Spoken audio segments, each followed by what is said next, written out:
పైకి లీటర్లా కనిపించే ప్రతి ఆయిల్ ప్యాకెట్ లీటర్ కాకపోవచ్చు, కానీ ఫ్రీడమ్ ఆయిల్ ప్యాకెట్లో మాత్రం ఖచ్చితంగా లీటర్ నూనె ఉంటుంది. అందరికీ నమస్కారం. నా పేరు మాధురి. మీరు చూస్తున్నది సుమన్ టీవీ నెట్వర్క్. ఈ రోజు మనతో పాటు ఉన్నారు ప్రముఖ జ్యోతిష్య పండితులు బ్రహ్మశ్రీ తిరుపతి మూర్తి అవధాని గారు. నమస్కారం గురుగారు. ఓం శ్రీ మహాగణాధిపతయే నమః. గురుగారు, శ్రీరామ నవమి మనకి ఉగాది అయిన తర్వాత ఇమీడియట్ గా వచ్చే మన పండుగల్లో మంచి పండుగ. ఆ రోజు సీతారాముల కళ్యాణం అంగరంగ వైభవంగా చేస్తారు. అది ప్రెసెంట్ ఈ కాలంలో అలా సీతారాముల కళ్యాణం చేయించినా, అది చూసినా ఎలాంటి ఫలితాలు వచ్చే అవకాశాలు ఉంటాయంటారు? కాలం ఏదైనా కళ్యాణం కమనీయం ఒకటే. చేసే విధానాల్లో ఇప్పుడు మార్పులు వస్తున్నాయేమో, కానీ ఎప్పుడూ కూడా అనాది నుంచి శ్రీరామనవమి అంటే ఆ కళ్యాణం కోసం లక్షలాది మంది భక్తులు అలా కనులు అప్పగించి చూస్తూ ఉంటారు. టీవీల ముందు అతుక్కుపోతారు. ఈ రాష్ట్రాల విభజన అయిన తర్వాత ఆంధ్రప్రదేశ్ వారికి ఒంటిమిట్ట తిరుపతి దగ్గర, తెలంగాణ వారికి భద్రాచలం, అంతేకాకుండా గ్రామాలలో పల్లెటూర్లలో అక్కడక్కడ ఎక్కడైతే రామాలయాలు ఉంటాయో అన్ని చోట్ల కూడా చక్కగా ఒక పండుగ వాతావరణం. ఎన్నో చోట్ల పందిరులు కూడా వేసి చక్కగా కొంతమంది 5 రోజులు చేస్తారు, కొంతమంది వాళ్ళ ఓపిక శక్తిని బట్టి చేస్తూ ఉంటారు. ఏది ఏమైనప్పటికీ కూడా రామ కళ్యాణం అనేటువంటిది ఎప్పుడు ఎన్నిసార్లు ఏ రకాలుగా చూసినా వచ్చేటి మాత్రం ఫలితం ఒకే రకంగా ఉంటుంది. ఫలితం ఇప్పుడు మారదమ్మా, చేసే విధానాలు మారచ్చేమో. ఇవాళ నేను ఒక రకంగా చేస్తా, వచ్చే సంవత్సరం ఇంకొక రకంగా చేస్తారు. చూసేటువంటి వాళ్ళకి వీళ్ళు ఏం చేస్తున్నారో తెలీదు. రాముడి వారి కళ్యాణం జరుగుతుంది, రాముడి వారి కళ్యాణం జరుగుతుంది. వాళ్ళ కాన్సెప్ట్ మొత్తం చూసేవాళ్ళు కళ్యాణం కమనీయం అన్నట్టుగా ఆ శోభాయమానమైనటువంటి దివ్య మంగళ మూర్తులైనటువంటి అమ్మవారు అయ్యవారు ఎవరైతే ఉంటారో వారి యొక్క కళ్యాణ వైభవంగా మాత్రమే వీళ్ళు తిలకిస్తూ ఉంటారు. కాబట్టి ఆ ఒక్క సౌందర్యము, ఆ సౌభాగ్యము ఎప్పటికీ మారవు. మనం ఎలా చేసినా, మనం ఎలా చేస్తున్నామో మనకు మాత్రమే తెలుస్తుంది, వాళ్ళకి తెలియదు. కాబట్టి వాళ్ళు చూసే చూపు మాత్రం కింద సంవత్సరం కన్నా ఇంకా చక్కగా జరుగుతుంది, అమ్మవారికి అలంకారం బాగా చేశారు అనేటువంటి దృష్టిలో ఉంటారు. అక్కడ ఏ విధానాన్ని అనుసరిస్తున్నారో తెలియదు. కాబట్టి ఎప్పటికీ ఫలితం తేడా ఉంటుందమ్మా, ఒకే రకమైన ఫలితం వస్తుంది. కానీ దేవాలయాల్లో తోసుకుంటూ వెళ్ళి కళ్యాణం చూడవలసిన అవసరం లేదని నేనంట. అంటే 10 మంది 20 మంది ఉన్నారనుకోండి, ఇబ్బంది లేదు. 50 మంది వరకు ఉన్నారంటే పర్లేదు. అంతకుమించి జనాలు బాగా ఎక్కువ సంఖ్యలో జనాలు ఉన్నారు అన్నప్పుడు అక్కడ మనం స్వామివారి మీద దృష్టి కూడా పెట్టలేము. ఎంతసేపటికి అటేంటి, వీళ్ళు ఏం చేస్తున్నారు, వాళ్ళు ఏం చేస్తున్నారు, ఏం వస్తున్నాయి అనేటువంటి దాని మీద దృష్టి ఉంటుంది. భగవంతుడి దగ్గరికి వెళ్ళి ప్రశాంతంగా మనం 10 నిమిషాలు కూర్చోలేం, 2 నిమిషాలు నిలబడలేం. ఆ స్థితి అక్కడ ఏర్పడుతుంది. ఈలోపు మనం దగ్గరికి వెళ్తుండగానే తోసేస్తారు పక్కన నుంచి, జరుగు జరుగు జరుగు అని. ఆయన్ని మనం చూడలేం, మన కష్టం దానికి చెప్పలేం. తోసేయంగానే పక్కకు వచ్చి మొహమ్మండ తోసేస్తాడు నన్ను, నీకు నోటికి ఎన్ని తిట్లు వస్తాయని అన్ని తిట్టి కూర్చోబెడతాం. మంగళకరమైన ప్రదేశంలో అమంగళకరమైన తిట్టి కూర్చోబెడతాం వాళ్ళని మనం. అది పాపమా పుణ్యమా? ఇది పాపము అని చెప్తే ఈ జనాలందరూ కూడా నన్ను తిట్టి పోస్తారు. అంటే వాళ్ళకి ఏం కావాలి? సిఫార్సులు, లెటర్లు, మా వాళ్ళు రండి అని చెప్పి తీసుకుపోయేటువంటి విధానం. అది భగవంతుడు, మనం భక్తులం, మనం అక్కడికి వెళ్తే మన కష్టాలు పోతాయని కాదు. ఈ శ్రీరామనవమి రోజు నాడు నా గొప్పతనాన్ని నీకు చూపిస్తున్నా చూడు. ఆయన దగ్గరికి మన గొప్పతనాన్ని ప్రదర్శించే రీతిలో సిఫార్సులతో మనం వెళ్తుంటాం. కాబట్టి మనకి ఇంత కూడా ఫలితం పుణ్యం రాదు. మనం ఏ సినిమాకి వెళ్ళినా మన కోసం ఎవరు ఫోన్ చేసి చెప్పడుగా లోపలికి పంపించమని చెప్పి. అక్కడికి వెళ్తే అరగంట లేట్ అయినా నోరు మూసుకొని ముక్కు మీద చేసుకొని చచ్చినట్టు అక్కడ నిలబడి ఉంటాంగా మనం. కానీ అంటే ఆ సినిమా హాల్లో చూసే సినిమా కన్నా చాలా పనికిరంది ఇది. ఒక ఆలయం, ఒక భగవంతుడు, దేవుడు ఇక్కడ ఉన్నాడు, ఆయన దగ్గరికి మనం వెళ్ళాలి, క్యూలో వెళ్తే బాగుంటుంది, చక్కగా ధర్మదర్శనం చేసుకోవాలి, ఇలా చేసుకోవాలి, అరగంట లేట్ అయినా అని అనుకోకుండా సిఫార్సులు, లెటర్స్ పెట్టుకుని వెళ్ళిపోతున్నారంటే దీనికన్నా సినిమా చాలా గొప్పదనేగా. 2.5-3 గంటలు వినోదం ఇచ్చేటువంటి సినిమా గొప్ప,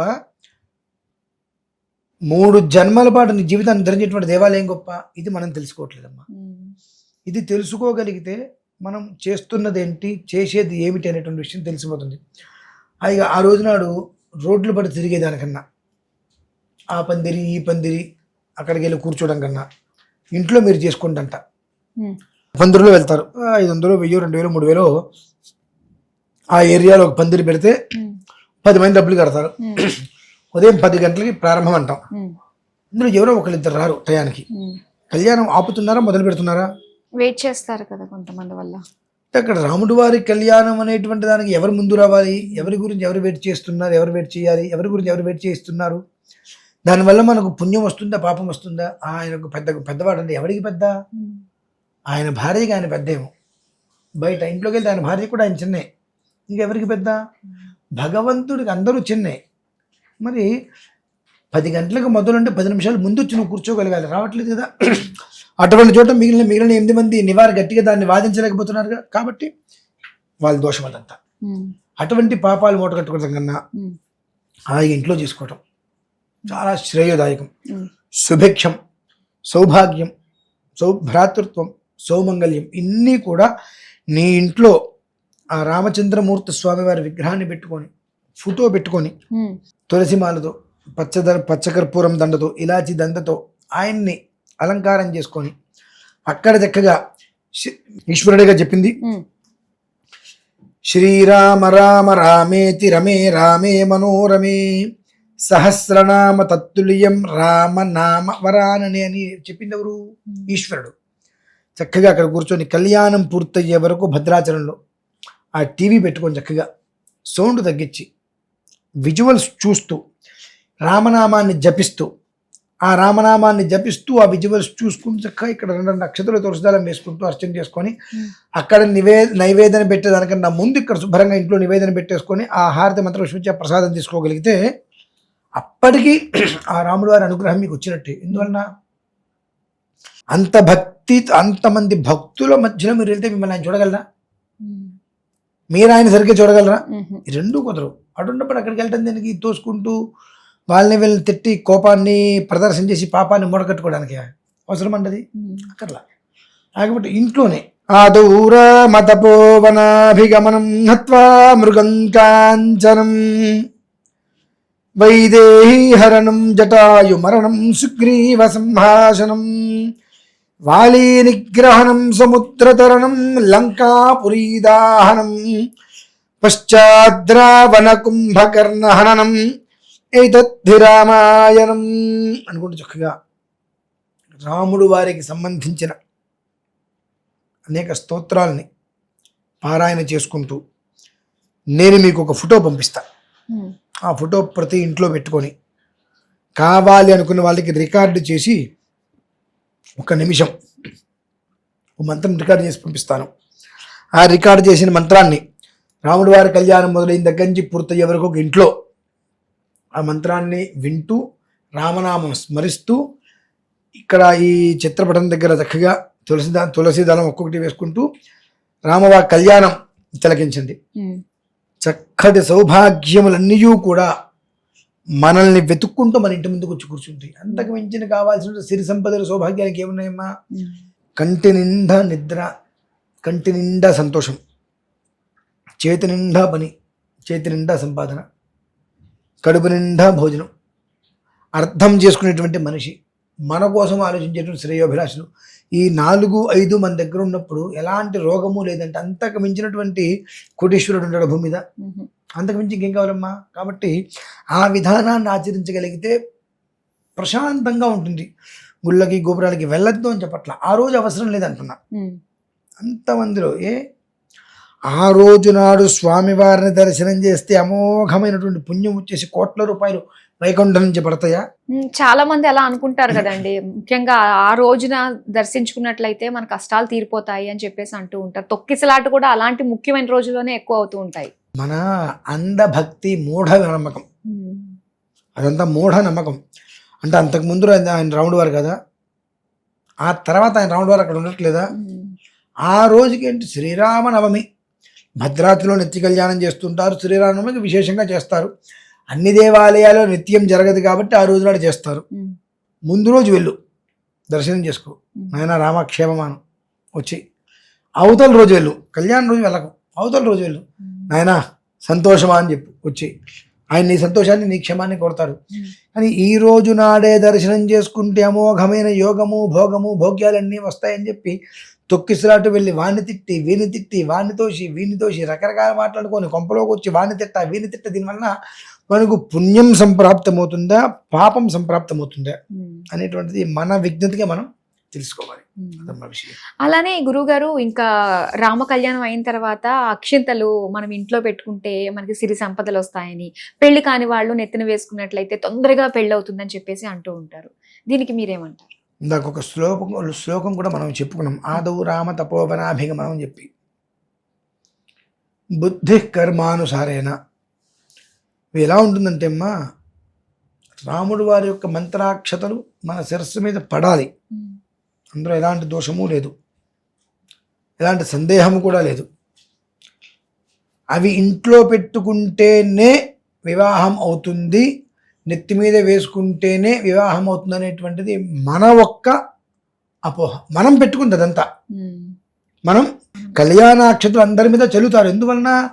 ఆ రామ కళ్యాణం తర్వాత ఆ అక్షతలు అందరి మీద చల్లటం వలన అందరికీ కూడా సౌఖ్యం అనేటువంటి జీవనం ఏర్పాటవుతుంది.